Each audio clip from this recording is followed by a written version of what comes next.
Okay, welcome back again, everybody. Last but demonstrably not least, we have Richard Holton, who will be giving a talk entitled, "Is There a There There? Looking for the Essence of Addiction."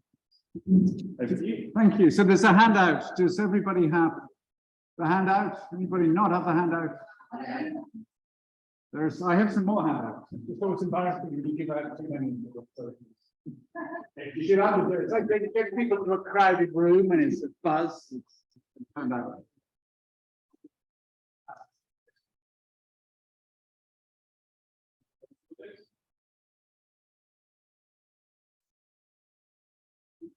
Okay. All right, so we can start. So, as soon as this came out of the photocopier, I realized it was full of typos. So apologies for that. Only one of them I think is significant. Apart from my misspelling addiction as addition at one point, but I'm sure you can see that. I also realized I put a different title on this to what was announced. I hadn't even realized I'd done that. So we can have a vote at the end as to which would be the more appropriate title. All right, so I'm absolutely delighted to be here. Delighted to say something about some themes from Hannah's work. Hannah and I were saying it would be nice for me to be able to comment afterwards, but there's no way of doing that. But this isn't meant to, anticipate anything Hannah's going to do. It's just meant to pick up on a couple of themes. Some of them coming out of the 2022 papers that Derek was just mentioning in the last talk. So that provided a very nice way in, but I'm actually not going to talk about disease per se very much, although I will be talking about a disease, namely TB or something.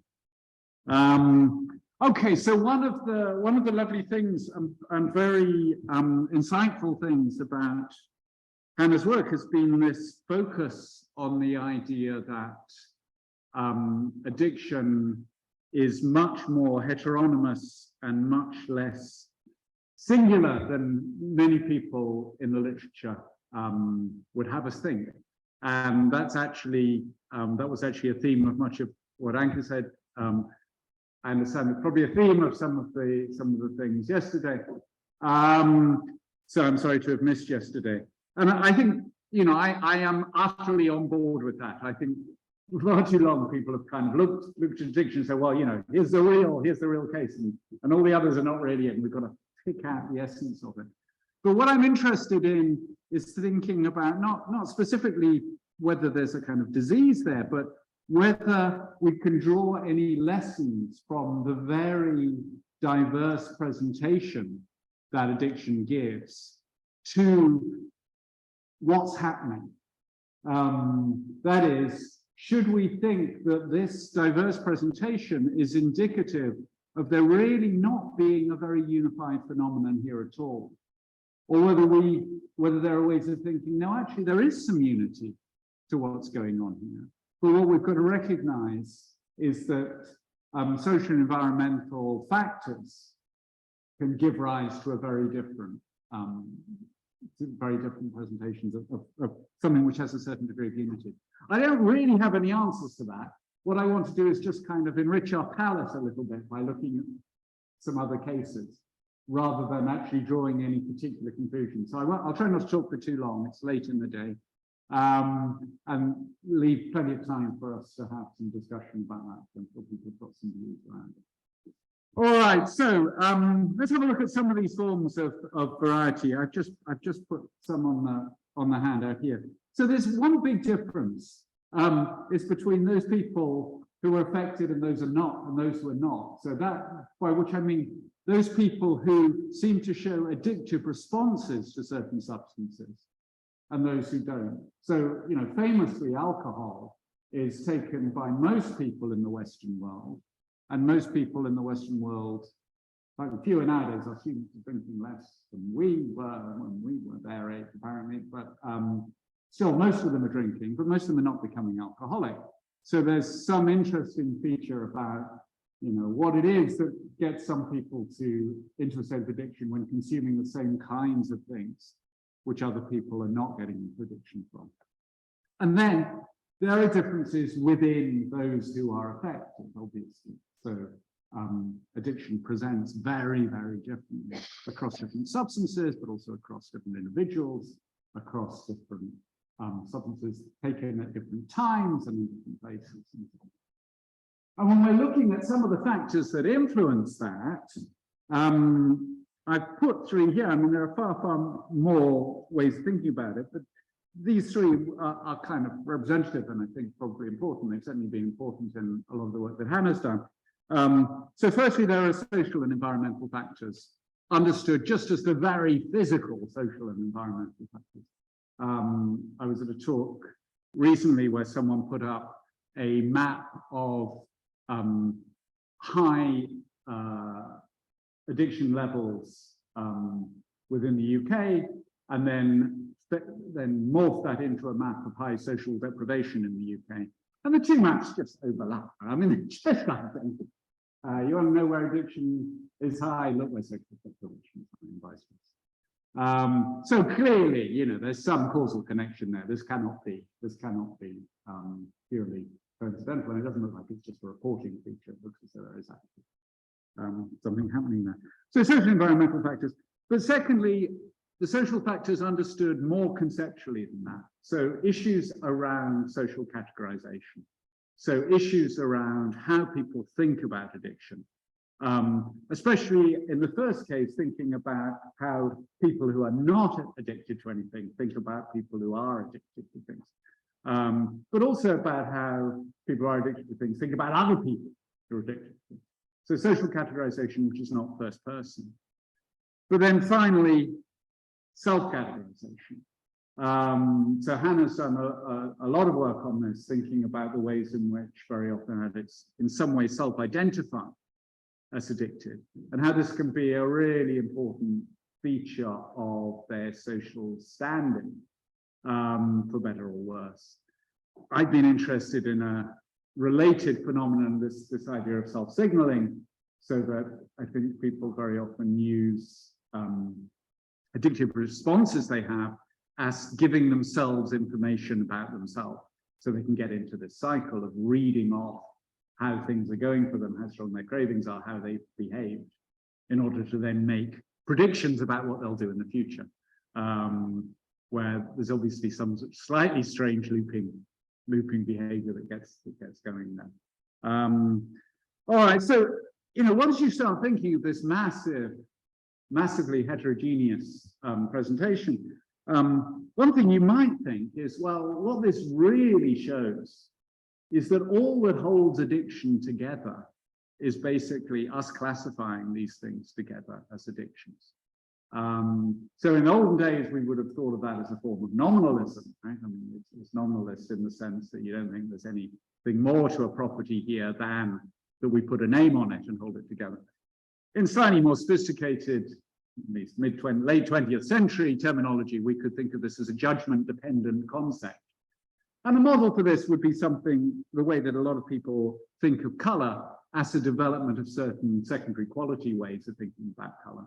So a standard way of thinking about it is to think, here's one of my first typos, the sentence on the handout should read, X is blue if and only if X is judged to be blue by normal observers in standard conditions. Okay, so you've got a biconditional there, and then the thought is that biconditional, if it gets a particular kind of status, is indicative of a connection between being blue and being judged to be blue. And the standard way of thinking of that is in terms of that biconditional being a priori. Response dependent, judgment dependent count there. So you think that what holds the blue things together is the fact that we judge them as blue. And why do people think that's a plausible way of thinking about it? Well, because it's very, very hard to find anything that's constant in all the blue things, right? Because we know that as seers, we are vulnerable to metamers, that is, you can have different kinds of light which can give rise to an impression of blue. It doesn't all have to be at the same wavelength. And likewise, we have this phenomenon of color constancy, where we will identify things as blue, even though they are reflecting very different sorts of light at different times of day. Likewise, you probably know all these little visual illusions where two spots that turn out to be of exactly the same color look radically different because one looks like it's the shaded side of a cube and one looks like it's the base of a cube and things like that. I'm sure you're aware of lots of that massive literature on how our eyes trick us around color. Well, of course, they're kind of tricking us, but actually what they're doing is something that is exactly enabling us not to be tricked. It's enabling us to keep track of colored objects in varied conditions. Well, once you start thinking that way, you think most of the activity is happening in the individual rather than happening in the world. And that would be an example of a response of, in that case, a judgment becoming constant. Now, I'm going to go on and say that I think actually that's no good for color even. But let's leave that for now. And let's think whether just the diversity could be a reason for thinking that we should be broadly nominalistic about prediction, whether or not we actually think that this is a response-dependent concept. And the case I want to think of, just as a kind of nice nice foil to all this, is TB. There is a wonderfully rich literature on TB, partly because so many great writers had TB. And so it's of real interest to literary figures, right? So Keats had TB, George Orwell had TB, Catherine Mansfield had TB, the Brontes had TB. I mean, it's, TB is very much the disease of the great writers for some reason. I mean, maybe actually it's no more, it's just a very prevalent disease during the 19th century. It may actually be, I haven't done the stats on this, but my suspicion is it's pretty representative of the total population. But nonetheless, we know what causes TB now since 1882. So Koch discovered a single bacterium. It's in the same genus, it turns out, as the bacterium that causes leprosy, and certainly in medieval periods, the idea of consumption often ran together, leprosy and TB, but it was clearly distinguished by the 17th and 18th centuries. But once you look at TB, you realize it has the same kinds of diversity that you get in the addiction case. So let me just kind of run through these various features. So firstly, people are probably familiar with Susan Sontag's book, Disease as Metaphor, but she talks there, it was wonderful work. After she got a diagnosis of cancer, she wrote this book basically complaining about people thinking that cancer was something you could get over by trying very hard. It was very restorative kind of thing to write at the time, I think. But she talks about TB as being like cancer, which she calls a disease of individuals that singled out victims one by one. And the thought was it's in contrast there to things like, say, influenza or COVID, as we've had recently, or smallpox. What's the difference? Well, COVID ended up, almost everybody you know has had COVID at some point, right? It came through, it was indiscriminate, it was just taking people out. Whereas tuberculosis takes out about 10% of the population, even when you've got very, very high infection rates. Now, why does it do that? It turns out it's because typically the bacteria go into the lungs and they are contained by the immune system there. So such people have latent tuberculosis. But in 5 to 10% of people, it then breaks out of the lungs, out of that containment, and either infects the lungs fully, or in 25 or so percent of cases, goes beyond the lungs and infects other parts of the body. So first thing, you've got this thought with TB, as you have so often with addiction, I think, that people think, oh, why did that person get it rather than other people? So you start getting explanations coming in terms of some feature of the individual. And that's what Sontag means when she says it's a disease of the individual. The people are thinking of TB as being in some sense revelatory of the person who's got it. Again, I think, the parallels with addiction are really quite striking. That thought, we're all drinking and we're not getting addicted. So what is it about the alcoholic that makes them so different to us? But you see very much the same feature there in TB. Secondly, TB's got a very, very long development. Partly this is just because the bacteria multiply very, very slowly. They divide very slowly compared to most other infectious diseases. And it manifests, as I said, in very different ways. So around 90% of people with TB get an infection of the lungs, but around 25%, that is people with active TB, around 25% get infections elsewhere, and it can be anywhere. It can be in the bones, it can be in the genitals, it can be in the brain. So it's a disease which manifests in very different ways. And again, that difference in manifestation was often held to be kind of revelatory in some way about the individual. So there's another similarity there, I think, with the kind of divergence you get with a lot of the things with addiction. Thirdly, it's massively influenced by social situation. So there's this famous article by McEwen, or a set of articles and then a book by McEwen, where McEwen argues that the decrease in prevalence of TB in the UK in the 19th century and then into the 20th century was not really much to do with medicine. He thinks it's actually to do with indices of social deprivation. It's to do with overcrowding.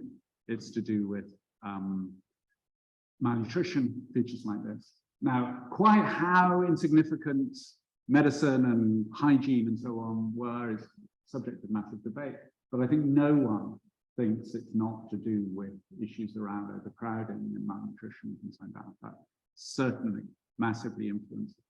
So again, if you had done what I saw the other week for the addiction model and you put the maps of TB on a map of the UK, you would have found it highly correlated with indices of social deprivation. Some differences because of the overcrowding features. You can see the film. Comorbidity is also extremely important, as we see with addiction. With addiction, the comorbidity tends to be with other psychiatric illnesses, and not exclusively so.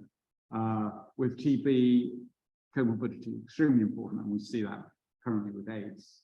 So part of the reason for the resurgence in TB in recent years has been because of comorbidity with AIDS, which massively increases your vulnerability to active TB. Okay, then on to the kind of social features. So it's been seen as having wide-ranging different social significance. So you start off with a kind of romantic view of tuberculosis. So, as I said here, long before we had heroin chic, we had tuberculosis. So here's Saint-Saëns writing around the turn of the century on Chopin. He says, Chopin was tubercular at a time when good health was not cheap. It was fashionable to be pale and drained. Chopin was pale and drained because he had TB. Shelley wrote to Keats, this consumption is a disease fond of people who write such good verses as you have done. So you get this enormous literature on this because, as I say, so many people writing had TB or they knew people who had TB. But it was very much seen as this kind of romantic wasting disease in the early 19th century. Once you get the discovery of the bacterium, then you get the sanitarians, and you get a rather different treatment, at least for those people who could afford it. And then you get a different model, which is typified in Thomas Mann's Magic Mountain book, right, of the TB sufferer now as having, in some sense, still a kind of sensitivity. So sometimes when she's talking about Hans Castorp, who is the sort of anti-hero of the Magic Mountain, this is the chap who goes to visit his cousin in a sanitarium in Switzerland, goes just as a visitor, and while he's there is persuaded to have an X-ray, and they immediately say, oh, you've got TB, and he's kept there for 7 years until he finally manages to free himself at the beginning of the First World War and go off and die in the trenches. So, you know, it's not altogether a kind of hopeful book. But he is a kind of model of this kind of everyman character who then becomes kind of ennobled by the suffering that he then goes through. But really, strikingly, we'll come back to this in a minute, he thinks of himself as a TB sufferer in a way that, you know, he doesn't before he comes in. And this massively changes his social identification. He becomes a member of that community. So let's go on to that second thing, this idea of self-categorization as consumptive. So here's Byron. I look pale. I should like to die of consumption, because the ladies would all say, look at that poor Byron, how interesting he looks in dying. Now, you know, it's not clear Byron quite means this, but it's a plausible enough thing for him to say, right? Such is the appeal of the self-identification of the sufferer. And moreover, you get this idea that the tuberculosis is kind of, in some sense, or what sometimes calls as a kind of metaphor for other things. So here's Kafka, another literary TB sufferer. The illness is speaking for me. Secretly, I don't believe this illness to be tuberculosis, at least not primarily tuberculosis. He knows he's got tuberculosis, he can see he's got tuberculosis, but he sees this as indicative of some feature of him, but rather a sign of my general bankruptcy. Or Catherine Mansfield, the weakness was not only physical. I must heal myself before I will be well. It is the root of my not getting better. My mind must be controlled. Okay, again, you know, the parallels with some of the literature on addiction are really quite striking, I think. And as I say, it's very much the root of Hans in the Magic Mantle. Very strikingly, it turns out that Thomas Mann himself probably was tuberculous. So there's post-mortem evidence that he had been suffering from tuberculosis. He was offered an X-ray at the sanitarium when he visited his wife, and he fled. He said, no, don't touch me, I don't want to. Went back to Munich. So he was, you know, he's an example of someone who is actively renouncing his TB status rather than enjoying the structure and living in it, identifying it. Okay, so, you know, I found all this really quite interesting because it made me realize that you could have something that clearly did have a very, very unifying cause in the case of TB, but nonetheless presents many of the features that we think of as so distinctive nowadays about addiction. Certainly the kind of features I've been thinking of as distinctive about addiction, including these features around self-identification and so on. So, you know, could we stick with accepting that there's this multiplicity of presentations with addiction, yet nonetheless think it's as simple as TB, something which is as simple as a bacterial infection? I mean, I think not, for a couple of reasons. I mean, main reason is there's just no possible candidate, which is the analog to the TB bacteria. I mean, there just isn't anything that looks like it could do quite that role. Secondly, it's far from clear that these issues around self-identification are as important for the development of TB as issues around self-identification are for the development of addiction. I wish I could find some data on that. I don't know any data at all on you know, whether or not identifying yourself as a TB patient has a strong effect on your prognosis. My suspicion is that nobody's bothered to investigate that because everybody assumes it's going to be minimal. There were these movements with cancer where it was thought, you know, maybe it's going to make a feature. Prince Charles, as he then was, famously put lots of support into that place in Bristol that didn't give people chemical treatments because they thought it was better to think your way out of the cancer, and then it was all closed down, right? Because it turned out their prognosis was massively compromised. So, you know, I suspect that there is a radical difference there, but I think that's one of the features we need to be focusing on insofar as we want to think that there's something kind of distinctive in the addiction case, and a lot of Hannah's work is very helpful in doing that. Okay, but still, maybe there's something though, does that push us back into the thought that, well, the only thing that holds addiction together is that we group it together?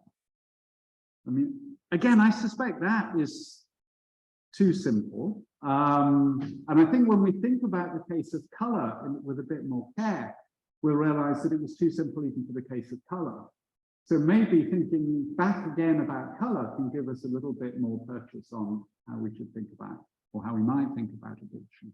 So let me just say a little bit more about color. I mean, I think we clearly can't think of color in terms of a judgment-dependent concept in the way that that biconditional on the first page was meant to identify. So, you know, consider these really startling facts, which probably most of you know from Berlin and Kay's influential article in the 60s, but which actually predates this right back to wonderful work by Gladstone, the Prime Minister in the mid-19th century, when he had a few years spare between being MP and being, well, he still was an MP, but he wasn't yet Prime Minister. So he knocked off 3 massive volumes on Homer in that time. Boris wrote a few half-baked biographies of people. Look what Gladstone was doing in the 19th century. So this is very salient contrast between what they were doing. One of the things that Gladstone was amazed by, which various other people have been amazed by, is the lack of color terminology in Homer. There's very, very little color terminology. And people probably know this famous line about Homer keeps talking about the wine red sea. How on earth can you think of the sea as wine red? And the thesis that Gladstone went with was that basically Homeric Greek wasn't really making any real color distinctions at all. It was basically working with light and dark. And at the time, people thought this was just completely crazy. But then the anthropological evidence started coming in, and this is what's later categorized by Berlin and Kay, which shows actually that there are a lot of languages that only categorize light and dark. And then, amazingly, there's this sequence. So if they add one color to that, they add red. There are pretty much no languages which have light and dark, maybe black and white, and add one color and it's not red. And then if they add another color, it will be either yellow or green. And if they add another one, it will be either green or yellow, whichever one it wasn't before. And if they add another one, it's blue. And that's really solid. That research really has stood up. Berlin and Kay said something about brown and whatever, that doesn't really work. That's all been repeated. But that basic little hierarchy is really, really solid. Now, Gladstone thought that that meant that Homer saw the world in black and white. And he had a kind of Lamarckian view as to what happened then, that people started working hard on color, partly he thought because they were doing dyeing and the like, and so they started thinking about color. And then they achieved color vision. Well, if you've got a Lamarckian theory, then you could kind of buy that, but you know, no one takes that very seriously. Clearly, it was a cultural evolution, not a biological evolution in that sense. And this was brought out a long time ago, actually, so right at the turn of the 20th century. So Rivers, the man who went on to be famous as the psychiatrist looking after CPCC and Wilfred Owen, Craig Lockhart. Before that was a psychologist, and then as a psychologist went on this famous anthropology expedition to the Torres Straits. This was a society which basically only had the light and dark categorization. And he took with him samples of wool dyed different colors to see whether people could pass a discrimination test. So he did it, for instance, with yellow and green. They didn't have yellow and green in their vocabulary, but he'd give them green and yellow samples and then ask them to pick out ones that resembled them. And they were perfect. There's no hesitation. And in general, that's been the finding, right? The languages do not correlate with the ability to pick out the colors. It's just that they think green and yellow are different shades of the same color. Right? So there's an analogous thing here. Russian makes a distinction between pale blue and dark blue. So Russian speakers tend to think that English and German speakers and so on, kind of bizarre, right? Because they class these two different colors under the same color. And we think they're kind of bizarre because clearly they're two shades, dark blue and light blue, are different shades of the same color. But we're equally good at picking out light and dark blue, right? It's not that Russians are better at doing the discrimination test, but their classificatory scheme is different. Okay, so I think that means that the the simple equation there isn't going to work, because it's not. I mean, imagine a world where nobody was classing anything as blue, in the sense that nobody had the term blue in their vocabulary. Well, then nobody would be meeting this condition, because there wouldn't be any speakers who would be happy to classify things as blue. Nonetheless, people would be perfectly capable of distinguishing blue things. It's just that wouldn't be part of the classificatory system. So what's going on there? Well, clearly the human eye, which we have in common with other monkeys, we don't actually. It's actually very different to other mammals. So it's specifically, monkey eye has, as I'm sure you all know, these cones that respond to 3 different kinds of light. The explanation for quite why you get the ordering that you get is probably more social. It's probably more to do with the fact that almost all the words for red are linked to the idea of blood.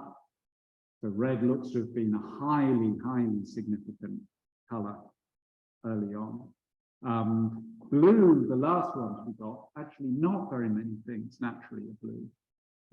The one thing that is saliently blue, we think, is the sky. But most of the societies that don't have a notion of blue don't think there's anything at all special about the sky. And the sky actually isn't quite as, if you actually look at the color of the sky, it's much less blue than we tend to think it is, until you actually put a swatch up and then compare quite what color that is. So probably this is to do with the kind of absence of these features in their environment. So what you've got is this interaction between, you've got this firing of the cones, and then that, as I mentioned earlier, is massively modified by the way that the brain interprets the data. And that's how we achieve color constancy. Right? So you can't just see it in terms of the outputs of the cones. It's got to be the outputs of the cones then processed by a kind of predictive model, which takes, so for instance, if you ask people to take ordinary colored yellow spots and see how much they have to be degraded before they look gray, they will go to a certain distance. If you show people a picture of a banana and ask them how much does it have to be degraded before it looks gray, they degrade it more. Right? Why? Well, because their brains know it's a banana, and so they're projecting yellow into it. So to get the yellow out, you have to actually reduce the responses of your cones beyond that which you would have to with a neutral spot. Okay, so even in something as straightforward as color vision, you've got this interaction between predictions about what you're seeing, your theory of the world, how the world is working, and the input you're getting from the cones. Nonetheless, this is clearly a response-dependent concept in some way, in some very broad way, in that it's still the case that what holds color together is to do with the response in the human being, or the monkey, the primates and other monkeys, rather than something which can be read off the light qualities of the things that are being seen. Okay, so bit of a roundabout thing, but suggestion then. We come back to addiction. Is there any way of thinking of addiction that can see it as having a form that's like any of these things? And, my suggestion here, it is very much only a suggestion, but I would be very interested to hear what other people have to say. is that the kind of work of the mesolimbic dopamine system, somewhat biased, having written stuff with Kent Berridge and so on, I think of that as being a really important feature. We can think of that as something analogous to the ways in which the cones are firing. That is, it provides a very simple, straightforward input into a then massively complicated neural system thereafter. Complicated in the following ways. It won't always give rise to craving, because even the cravings are going to be modulated by expectations of the satisfaction of those cravings. Someone recently was citing those studies about airplanes, maybe it was you, Hannah, that people, smokers who go on airplanes don't get cravings for cigarettes till the end of the flight. It doesn't matter how long the flight is, right? Yeah, the cravings are the same thing. So if you go, you might think, you go on a 12-hour flight, you're going to have much worse cravings than going on a 1-hour flight to Paris. No, the cravings, as you come into land, are very similar in the 12-hour flight and the 1-hour flight. So insofar as the mesolimbic dopamine system is kind of, working off cues, in this case, probably mental cues, the thought I could have a cigarette, right? Those cues have been kind of either the cues have been repressed during the flight, or in some way, the agent manages to repress the craving in the knowledge that the craving isn't likely to be satisfied in the place they are. So what you're getting is something, again, it's a bit like at least I think it's a bit like the banana, right? You're projecting the color into the banana. Of course, the cones are doing some work, but also the predictive system in the brain is doing some work as well. Why I think this is central? Well, I think a couple of things. Firstly, because of the data across not just human beings, but across other mammals. The fact that insofar as you can get addictions going, you basically get addictions going with the same kind of substances, which are the ones that we know that have the kind of influence on the mesolimbic dopamine system that we know about. Again, not for all animals, right? It's a bit like TB. I knew some scientists in the States who'd got a poor pair of orangutans that were trying to get addicted. And they tried every substance they could, and the orangutans were just not interested. They were much keener on fruit. They had these animals for 5 years. And they just, I don't know how they've got approval to do this. But, I'm sure you're all familiar with the very famous rat park experiments. People often say the thing about the rat park experiments, so this is where you give the rats the possibility of running around on wheels and mating with other rats and eating stuff. And you've got some, I think you've done amphetamines there, and you see whether they want them. They all try, but the majority aren't interested. They've tried them. Around 90% are not interested. They got them to degrade the things they can do, and they come back to this remarkably, it's similar to the figures of TB. I think that's pure coincidence, right? Between 5 and 10%. But that's similar to the kind of addiction rates you get with alcohol in a population otherwise. Anyway, I'm kind of rambling at this point, so I think rather than me just kind of rambling on with these various other considerations, this would be a good place for me to stop. But let me just kind of restate the underlying thought, which is, maybe there is something that's holding addiction together. It's actually a fairly minor feature of the total presentation, but it's what's distinctive about that over the other things and over those other systems working without the addictive.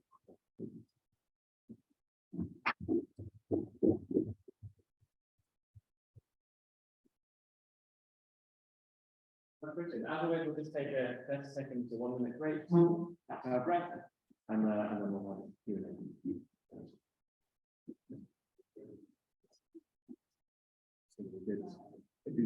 Yeah.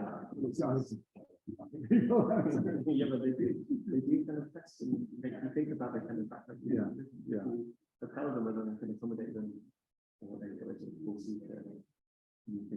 Yeah, makes sense. It's what it did to me. Yeah.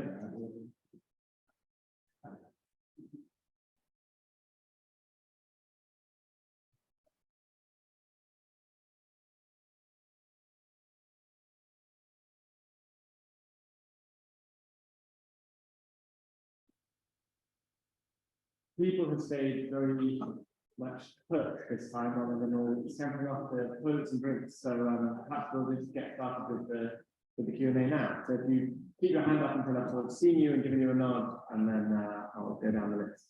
Dave, well, let me start. Can you just wait for the microphone? We have some online people. So. That was great, and it's prompted me to ask a question, because while I'm inclined to agree with your conclusion, I didn't see that you made a very strong case for it. In fact, rather the opposite. I mean, interesting thing about the TB case is that a very varied social profile and so on is consistent with an underlying bacterial cause. Yeah.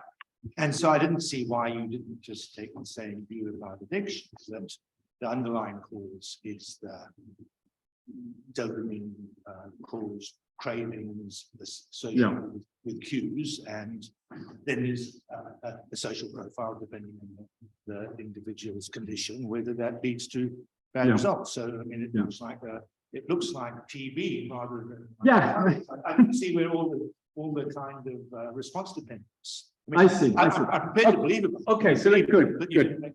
Yeah. So let me say a couple of things about that. I mean, I kind of do want that conclusion, right? I mean, I do think it's really, I'm still kind of in the Berridge camp. I do think it's an incentive salience account that's distinctive about addiction.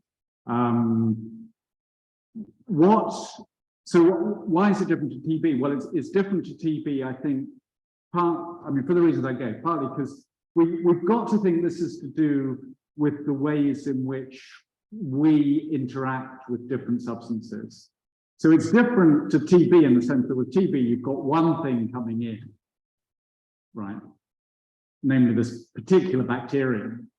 Here you've got a big array of things. If you want to see what they have in common, you can only see what they have in common in terms of the effect on us. So that makes it a bit more like color.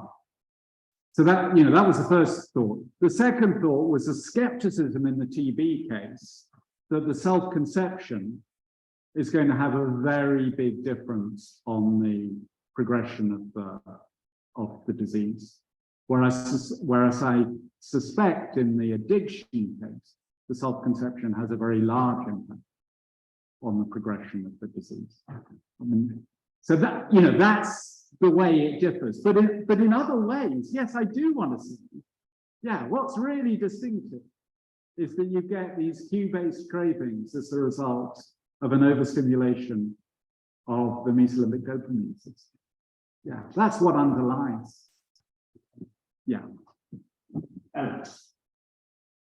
Thanks. So my question is a little coming at it from a different direction, which is, what's the problem with having a more complex understanding where we're not trying to reduce addiction to one thing, but we can do the dopamine reward system, environment or history, plus we're looking at symptomology, right? Say DSM-5, right? Like why shouldn't we think of this as a more complex thing, which is a real thing, right? It doesn't have to like not be real because it's complex and works at different levels. And also just sort of the thought about why to do that as opposed to a more reductive sort of identifying the dopamine system is, love, right? Yeah. Like I don't, there are other things that dysregulate or upregulate that system that aren't, they're not the kinds of things that I would want to classify as addictions. So yeah, two related questions. I think. Good. I mean, I don't think that this is particularly reductive. I mean, it's not. I don't think you can say, oh well, it's just this, right? I mean, it's certainly why focus on that? Yeah. So why focus? Well, good. So yeah, dopamine obviously is a neurotransmitter which has many different things. So we're basically looking at dopamine responses into the nucleus accumbens. We're not looking at what many of the other, the brain is very economical in its use of neurotransmitters, right? They use over and over again for different sorts of things. So you can't pick on a neurotransmitter and say that's the thing. You've got to talk about a particular pathway that the neurotransmitter is doing in response to a particular kind of stimulus. So that, that's the claim, that's this effect on the unit circumference is really what's making the difference. Yeah, yeah. But I mean, I think, so, but then there's a question, why do you pick that thing out rather than, if you think that this only happens in the context of all these other sociological and psychological factors, why pick this thing out rather than the other? I mean, I just think it's, a standard kind of causal explanation model there. So you're just looking at what's the discriminatory factor, what's making this one different to all these other ones. And, I think I mean, there are all kinds of bad things that happen as a result of social deprivation. And addiction is one of them. And addiction, I think, is characterized by certain kind of features.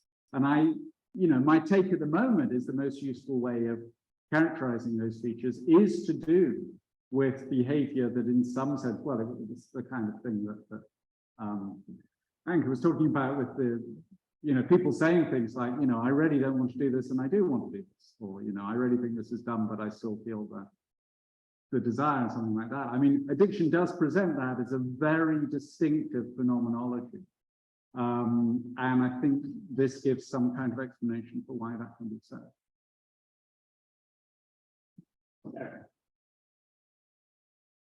Thank you.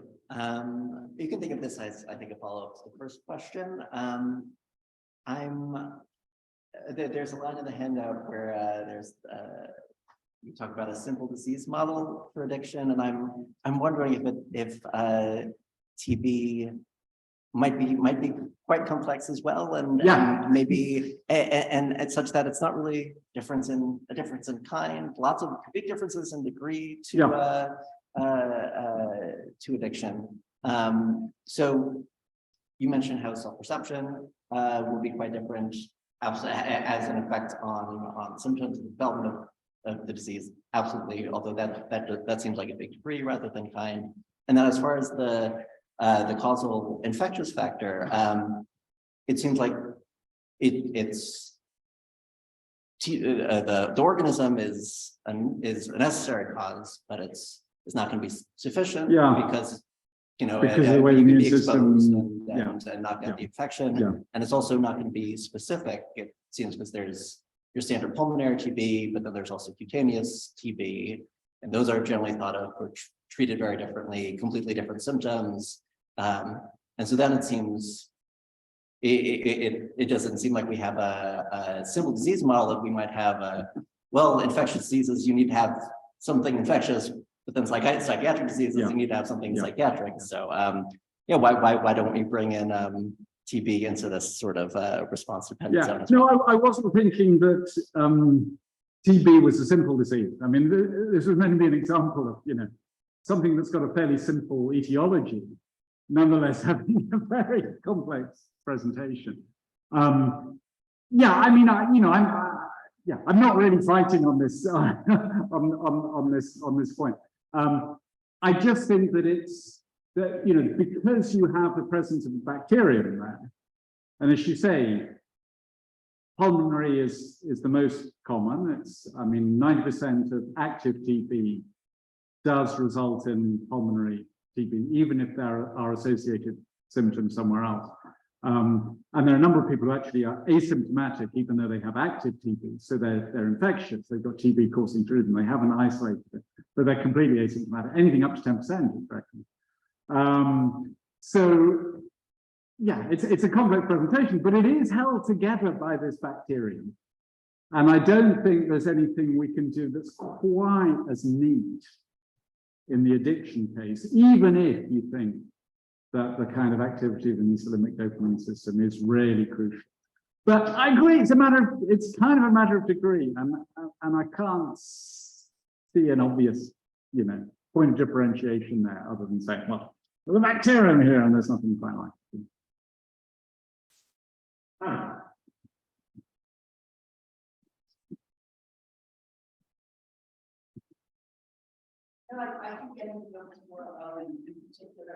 I don't want to usurp his question at all. Okay, I'm in an impossible position because I'm about to give a talk in which I try to provide some unity at a superficial level, at least a minimal amount.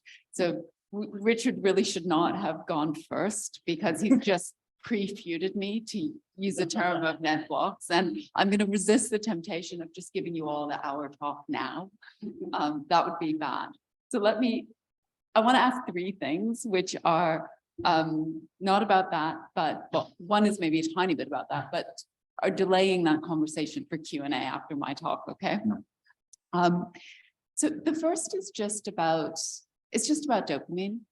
So, I mean, for me, this is a real question. I just think of the incentive salience theory as one among other neurobiological theories, which has no more uptake within addiction neuroscience than others. Yeah. And so, I mean, Kent is wonderful, and Yeah. it's a lovely, it matches certain things we'd like to think about philosophically so beautifully, but Yeah. there are just so many different No, I agree. possible systems. Yeah. So anyway, so I kind Yeah. of just wanted to ask whether, you know, I don't know, suppose you get the heterogeneity at the neurobiological level too. Yeah. What would you Good. care about that at all? And then let me just put two more things out there which are totally different. The second was just a thought about whether you could do something with self-identity in TB, a little bit like what I try to do with addiction. So this is a gift for someone who wants more unity. Right. So I guess I was thinking about the data that placebo effects, particularly a certain kind of optimism about recovery, are hugely helpful for good outcomes in diseases like cancer. Yeah. And how is self-identity working? So I think there are different components to how self-identity has an effect on behavior.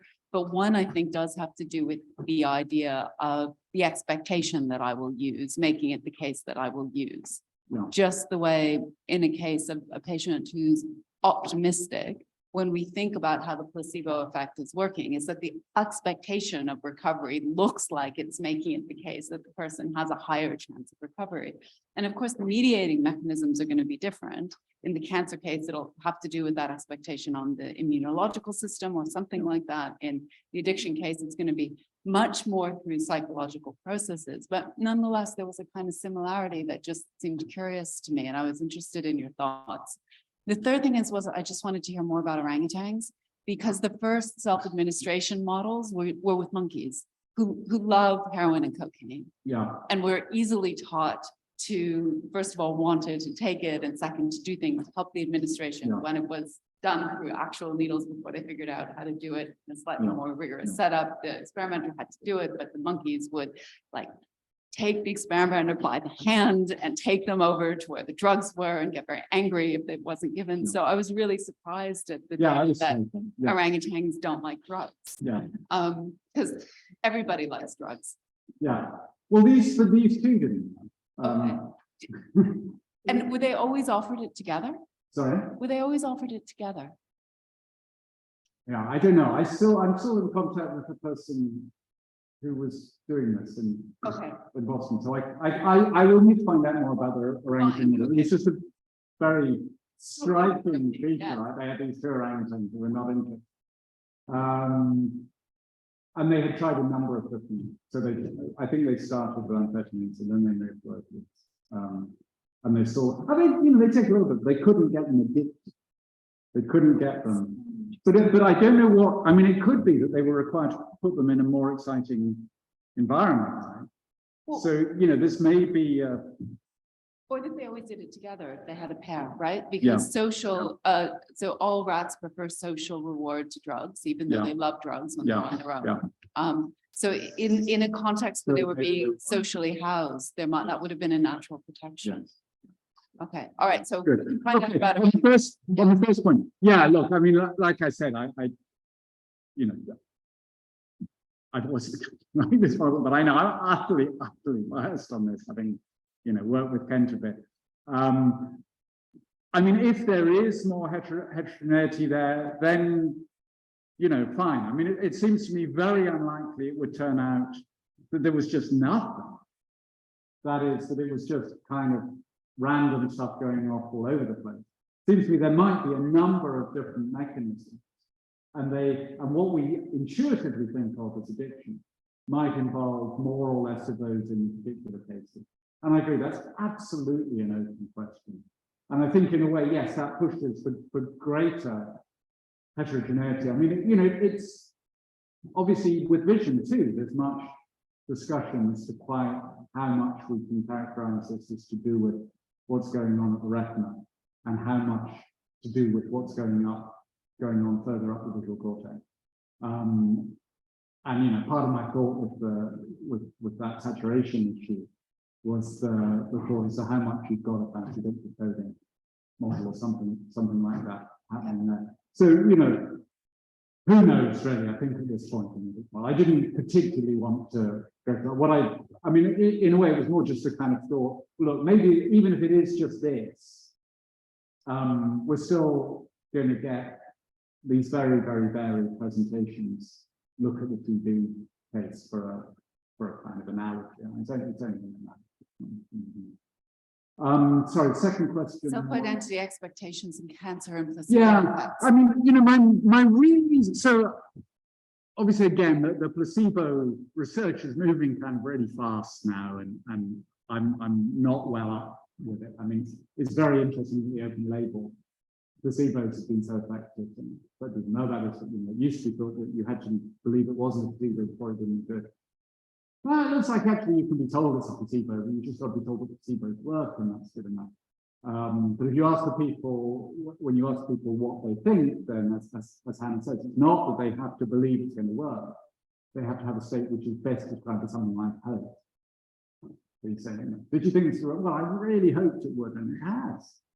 So I was right. Yeah. So yeah. So you know, if you're offered one of these, that's the state of mind.